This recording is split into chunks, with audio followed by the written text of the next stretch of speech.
Hello, in this video I'm gonna show you how to enter pairing mode on your Aukey EP-N5.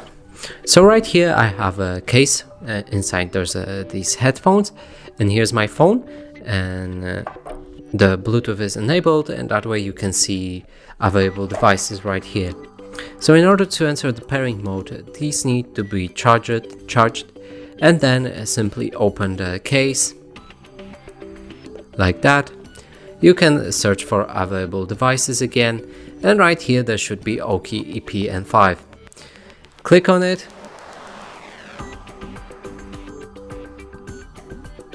pair, and that way you'll be paired with this device. And that's it for this video. Hope you like it. Please consider subscribing to our channel, leave a like and a comment below.